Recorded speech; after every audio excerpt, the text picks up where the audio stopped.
শিরক মানে হলো আল্লাহর সঙ্গে অন্য কাউকে উপাসনা, ইবাদত বা আল্লাহর গুণাবলিতে শরিক করা। পবিত্র কুরআনে মহান আল্লাহ তাআলা বলেন, নিশ্চয় আল্লাহ তার সঙ্গে শিরককে ক্ষমা করবেন না। এর বাইরে যা আছে তিনি যাকে ইচ্ছা ক্ষমা করবেন। এটি উল্লেখ আছে সূরা আন-নিসা আয়াত ৪৮। অতএব শিরক ইসলামের দৃষ্টিতে সবচেয়ে বড় গুনাহ এবং ক্ষমাহীন অপরাধ যদি তওবা না করা হয়। হিন্দুদের পূজা ও ইসলামের দৃষ্টিতে শিরক। হিন্দু ধর্মে দেবদেবীর পূজা, মূর্তি প্রণাম, আগরবাতি, প্রসাদ ইত্যাদি রয়েছে। ইসলামের দৃষ্টিতে আল্লাহ ছাড়া অন্য কারো কাছে সেজদা করা, অন্য কারো উদ্দেশ্যে বলি দেয়া, দুঃখ কষ্ট মোচনের জন্য মূর্তি বা দেবতার কাছে প্রার্থনা করা, এসব কাজ সরাসরি শিরকের অন্তর্ভুক্ত। মহান আল্লাহ তাআলা বলেন, তোমরা আল্লাহর ইবাদত করো এবং তার সঙ্গে কাউকে শরিক করো না। এটি উল্লেখ আছে সূরা আন-নিসা আয়াত ৩৬। রাসূলুল্লাহ সাল্লাল্লাহু আলাইহি সাল্লাম বলেছেন, সবচেয়ে বড় গুনাহ হলো আল্লাহর সঙ্গে কাউকে শরিক করা। এটি সহিহ বুখারী এবং সহিহ মুসলিম হাদিস গ্রন্থে উল্লেখ রয়েছে।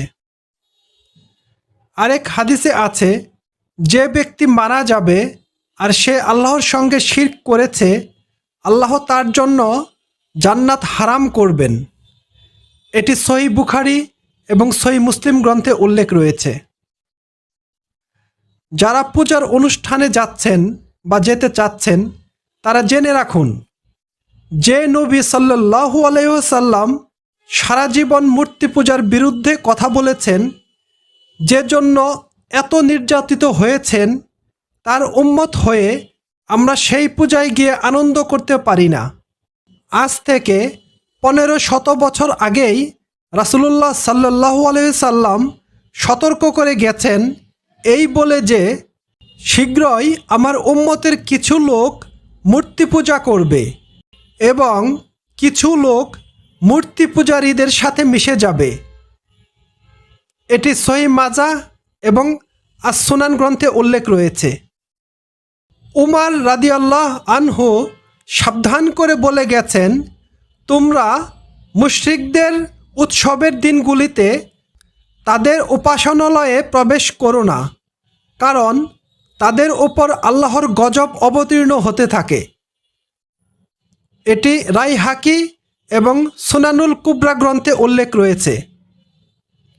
তাই সাবধান প্রিয় ভাই বোনেরা, হিন্দুদের পূজায় গিয়ে নিজের ঈমানকে সংশয়ে ফেলবেন না।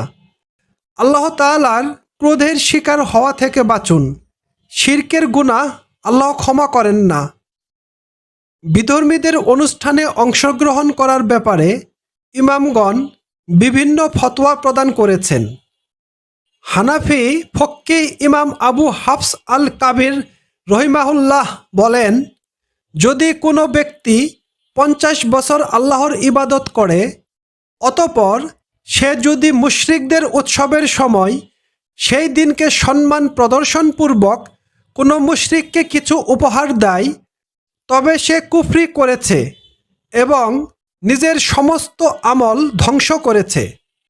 এটি হাসকাফি দুররুল মুখতার গ্রন্থে উল্লেখ রয়েছে।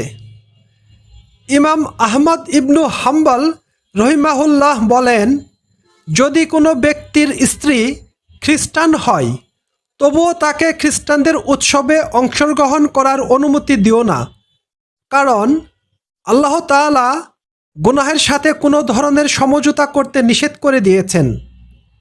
এটি ইবনু কুদামাহ আল মুগনি হাদিস গ্রন্থে উল্লেখ রয়েছে। ভালোভাবে জেনে রাখুন, ধর্ম যার যার, উৎসব সবার। বাক্যটি কুফরি। এ ধরনের কথা বলা ইসলামের মূলনীতি, চেতনা ও আদর্শের সাথে সাংঘর্ষিক। ধর্ম যার, উৎসব তার। অতএব পূজায় অংশ নেওয়া যাবে না, পূজা দেখতে যাওয়া যাবে না এবং পূজা উপলক্ষে শুভেচ্ছা বিনিময় করা যাবে না। এর ব্যতিক্রমে আপনার ঈমান চলে যেতে পারে এবং আপনি অন্তর্ভুক্ত হবেন কাফেরদের দলে। আমরা কাউকে তার নিজ ধর্ম পালনে বাধা দেব না, আবার নিজেদের বাদে অন্যদের ধর্মীয় অনুষ্ঠানে অংশও নেব না। উক্ত আলোচনায় এটা স্পষ্ট যে হিন্দুদের পূজা বা মূর্তি উপাসনা ইসলামের দৃষ্টিতে আল্লাহর সাথে শিরক করার সমান। মুসলমানদের উচিত এ ধরনের কাজ থেকে কঠোরভাবে বিরত থাকা। তবে ইসলাম শিখিয়েছে ভিন্ন ধর্মাবলম্বীদের প্রতি ন্যায়, সদাচার ও মানবিক ব্যবহার করতে হবে। এটি উল্লেখ আছে সূরা আল মুমতাহিনা আয়াত ৮। হিন্দু সম্প্রদায় বা কোনো অমুসলিমের সাথে সদাচার করা, তাদের বিপদে পাশে দাঁড়ানো, তাদের সাথে লেনদেন করা, এসব ইসলামে বৈধ ঘোষণা করেছে।